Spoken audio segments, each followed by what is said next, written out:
Imagine a sky of impossible, glacial blue. A cold so deep it seeps through the cockpit glass, through the leather of your gloves, crystallizing the very air in your lungs. Now, imagine you are alone, and 30 predators are screaming towards their helpless prey.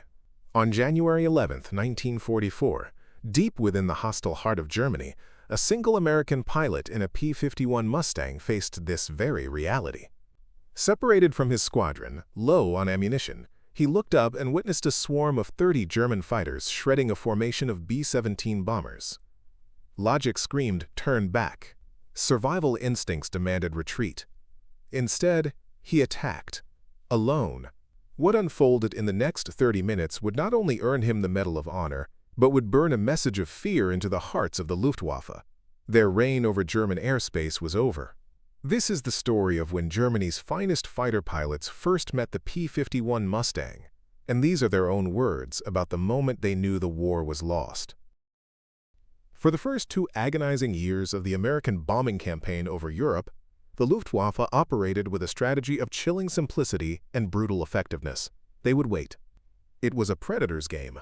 American P-47 Thunderbolts and P-38 Lightnings, powerful as they were tethered to England by an invisible leash of fuel. They could shepherd the lumbering bombers to the German border, perhaps 400 miles from home, but then the needle on the fuel gauge would dip into the red. They had to turn back or they would fall from the sky. The German fighter pilots, masters of their domain, would hold their formations back, conserving fuel, energy, and malice. They would watch on their radar plots as the little friends peeled away, their silver wings glinting in the sun as they abandoned the bomber streams. And then, with the precision of a wolf pack isolating its prey, they would pounce. Let's not mince words. It was a slaughter. The skies over the Reich became a charnel house. B-17 flying fortresses and B-24 liberators, marvels of engineering, became steel coffins for 10-man crews.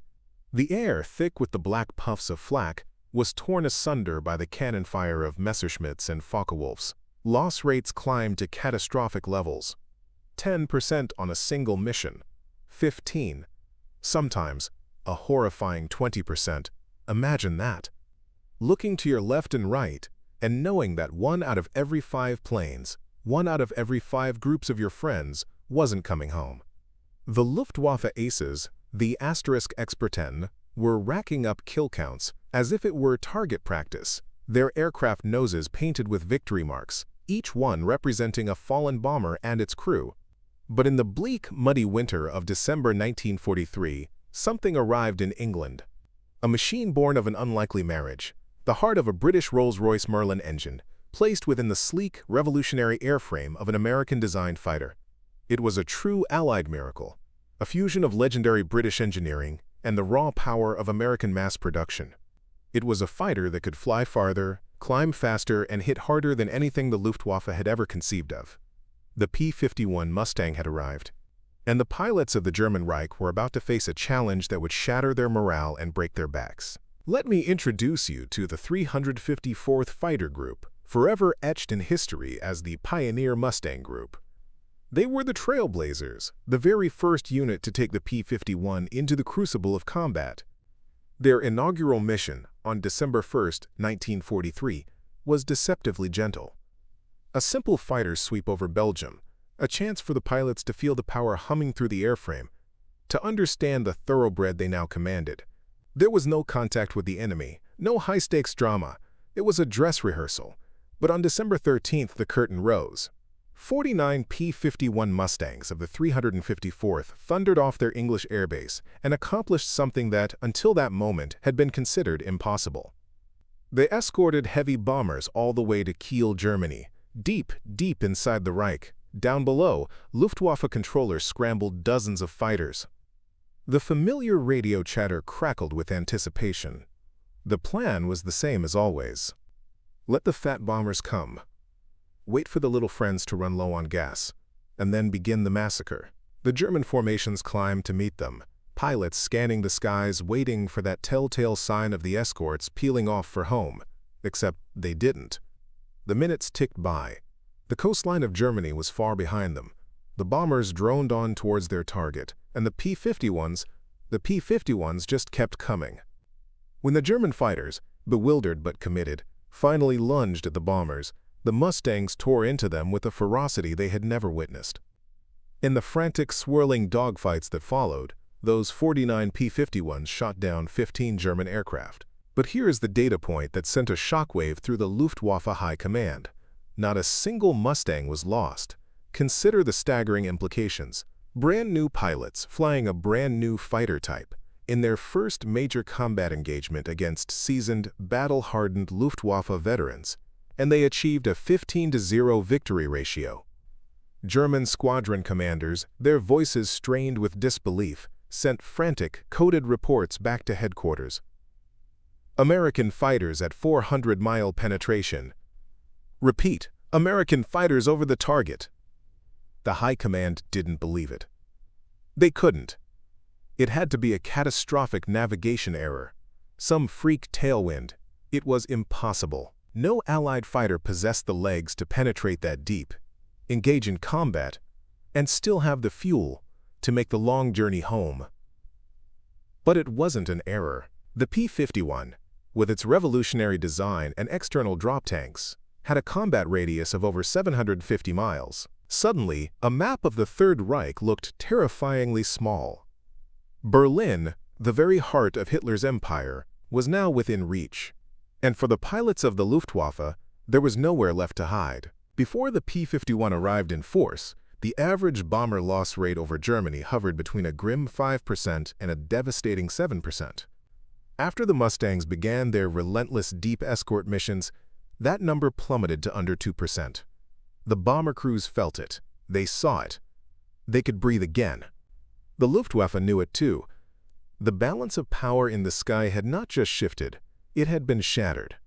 Now let me tell you about a man named James Howard, a major in the 354th Fighter Group, a former Flying Tiger who had already tasted blood in the skies over China before transferring to the European theater. He was an experienced combat pilot, a man of ice-cold composure under pressure. And on January 11, 1944, he did something so audacious, so profoundly, suicidally bold, that it immediately became the stuff of legend.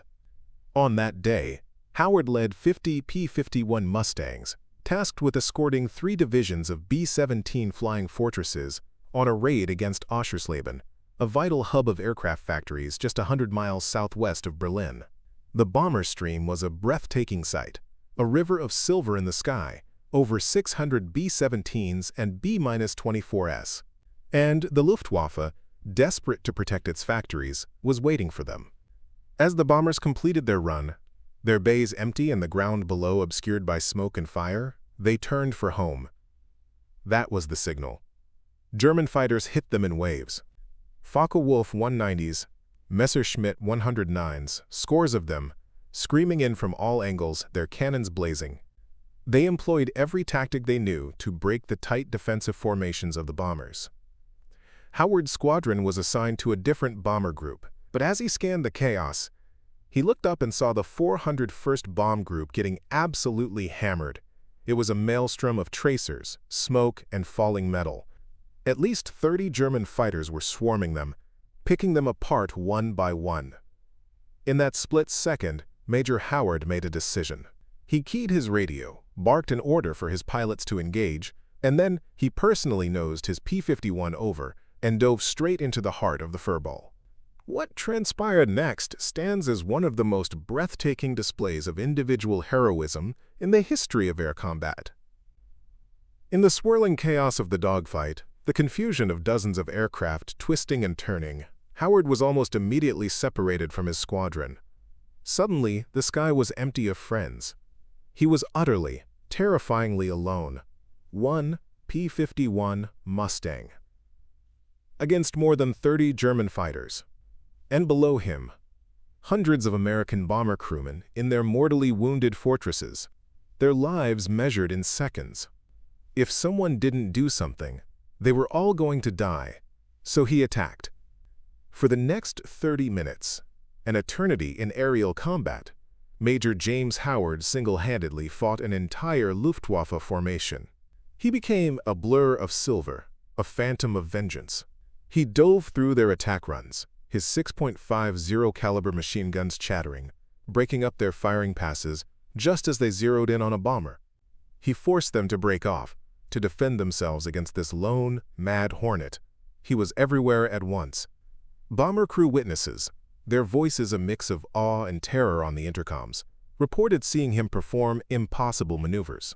According to their accounts, after his guns finally ran dry, he even appeared to ram a German fighter, forcing it away from a B-17. While this detail remains unconfirmed in the official record, it speaks to the sheer desperation and fury of his defense. He used every trick learned over China, every ounce of skill, every fiber of courage he possessed. He flew not just with his hands and feet, but with his soul, and he kept those 30 German fighters off the backs of the 401st. When it was finally over, when the last of the German fighters, frustrated and low on fuel, broke away, Howard limped back to base. His fuel tanks were nearly empty.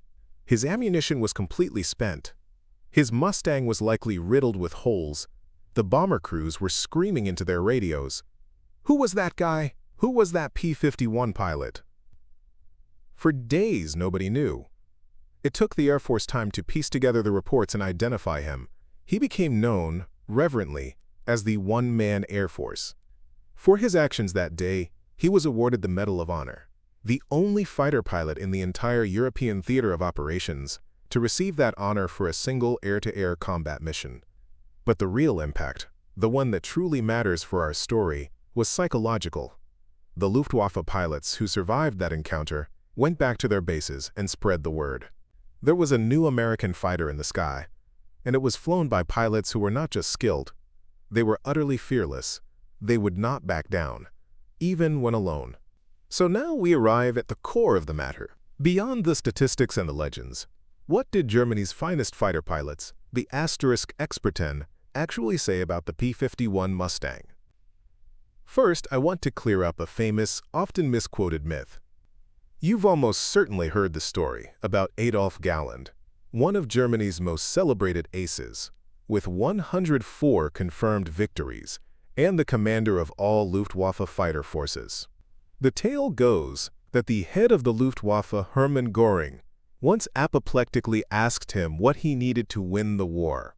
Galland, a man known for his bluntness, supposedly replied, "A squadron of Spitfires." That story is true. But context is everything. It happened in September 1940, during the height of the Battle of Britain, 3 full years before the P-51 even saw combat over Europe. Galland wasn't claiming the Spitfire was inherently superior to his own Messerschmitt Bf-109. He was making a sharp, sarcastic tactical point. The Bf-109 was a pure-blood interceptor, an offensive weapon designed for lightning-fast hit-and-run attacks. But Göring, in his tactical ignorance, was forcing these fighters to fly slow, close escort missions for bombers, a role that completely negated all their advantages.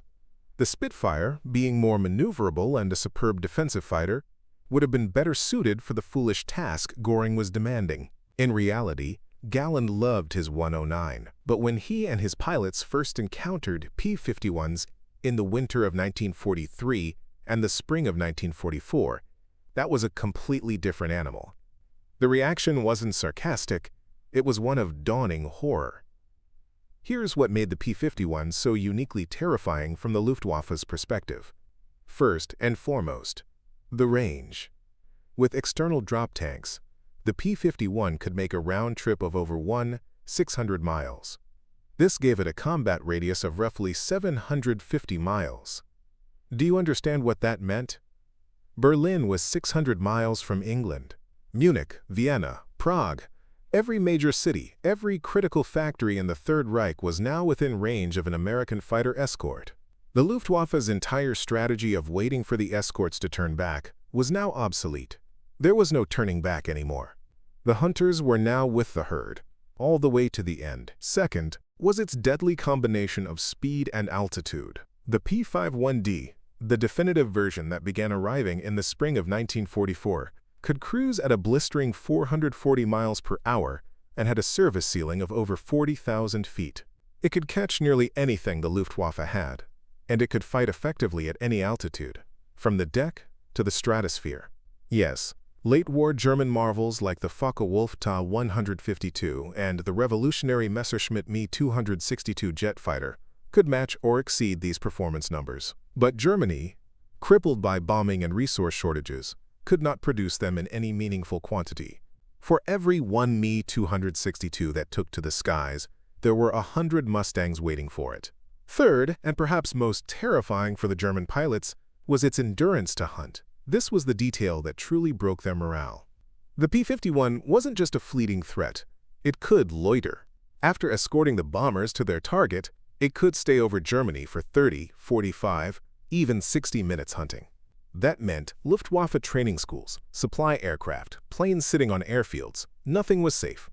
A young German pilot on a routine training flight could suddenly find a silver shark on his tail.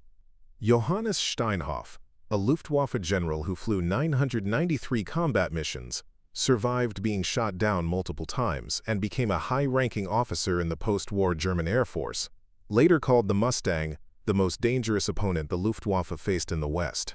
Not the most technologically advanced, not the fastest, not the most maneuverable, the most dangerous. Günther Rau, the third highest-scoring ace of all time with 275 victories, stated in post-war interviews that by mid-1944, encountering P-51s meant German fighter missions had essentially become suicide runs. There was no escape. They were simply everywhere. And here we come to a brutal truth that the German aces freely acknowledged after the war. Even if the aircraft were perfectly matched, which by late 1944 they certainly weren't, the Americans had one insurmountable advantage: pilot training. By 1944, a newly minted Luftwaffe pilot was a lamb being led to slaughter. He might have as little as 30 to 50 hours of total flight time before being thrust into the inferno of combat. Chronic fuel shortages meant Germany simply couldn't afford to give its pilots extensive training. They learned on the job, and the job was lethal. American pilots, by contrast, arrived in theater with a minimum of 200 to 300 hours of flight time. Many had far more. They were masters of their aircraft before they ever saw an enemy. Erich Hartmann, the highest-scoring ace in all of history with an astronomical 352 kills, said after the war that from 1943 onward, a new German pilot facing a new American pilot in a P-47 or P-51 was a sitting duck. The skill gap was simply too vast to overcome. Now add to this the crushing, soul-destroying reality of numbers. By mid-1944, the U.S. Army Air Forces were sending up 500, 600, sometimes 800 P-51s on a single mission. You begin to understand why German pilots felt a profound sense of hopelessness. It wasn't just that the P-51 was a superior fighter. It was that the Americans had bunch superior fighters flown by superbly trained pilots with seemingly unlimited fuel, all backed by the largest and most powerful industrial economy on Earth. Let me show you what the numbers looked like. In 1943, before the Mustang arrived in large numbers, the Luftwaffe was still a competitive force. For every German fighter lost in the West, they were shooting down 4 or 5 Allied bombers. When you are on the defense, that is a winning trade. By July 1944, just 7 months after the P-51s began flying deep escort, the ratio had catastrophically flipped. German fighters were being destroyed at a rate of 3 or 4 to 1 against them. The Luftwaffe wasn't just losing the air war, it was being systematically annihilated. On D-Day, June 6, 1944, the Luftwaffe managed to fly a paltry 319 sorties over the invasion beaches. The Allies flew over 14,000. Let that number sink in. The Germans could barely muster a token resistance over the single most important battle of the war. Why? Because for the 6 months prior, P-51s had been hunting them relentlessly, attacking their airfields, shooting down their transport planes, strafing their aircraft on the ground, destroying their fuel depots, killing their instructors. The Luftwaffe didn't just lose air superiority. They lost the ability to train new pilots, to move supplies, to even defend their own air bases. The P-51 wasn't just a fighter, it was the tip of the spear that broke the Luftwaffe's back. So let's answer the question that hangs over this entire story. Was the P-51 Mustang the best fighter of World War II? In terms of pure, raw performance specifications, a strong case can be made for no. The German TA-152 had better high-altitude performance. The Me-262 jet was, of course, vastly faster. The late-war British Spitfire Mk-14 was arguably more maneuverable in a classic dogfight. But here's what the German aces, the men who faced it in combat, understood with perfect clarity. War is not an engineering competition. The P-51 was the right fighter, at the right time, in the right numbers, with the right strategy. And that made it the greatest strategic fighter of the war.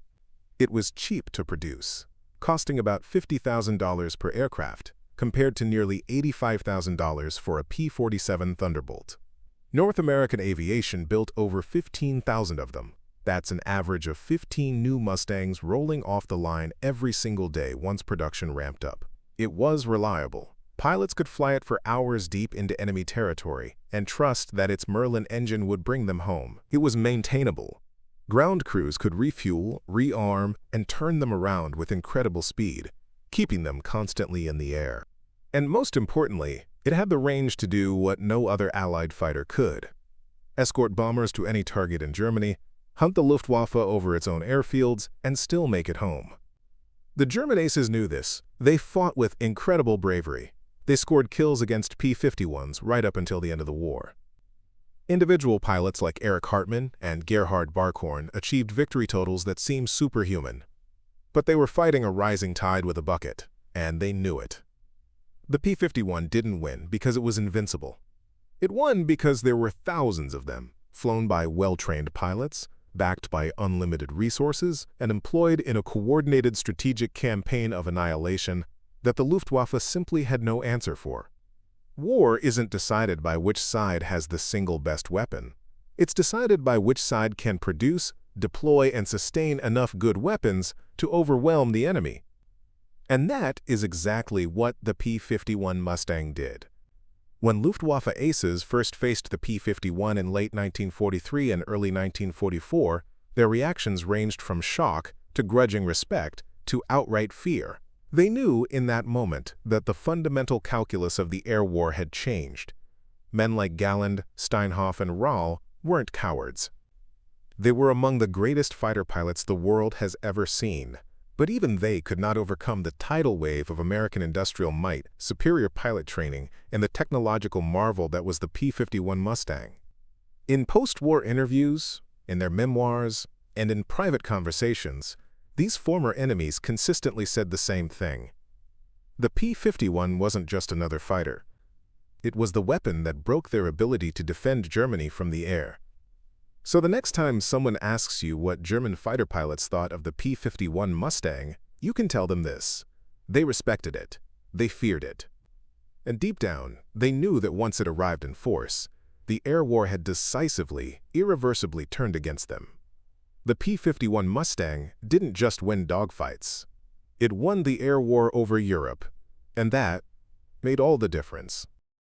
Dear viewers, thank you for being here. Stay tuned to the channel for tons of exciting videos. Every day we upload fresh stories packed with thrills, suspense, and surprises. Don't miss out. Comment, share, subscribe, and hit that like button. This channel is for you, and the best is yet to come.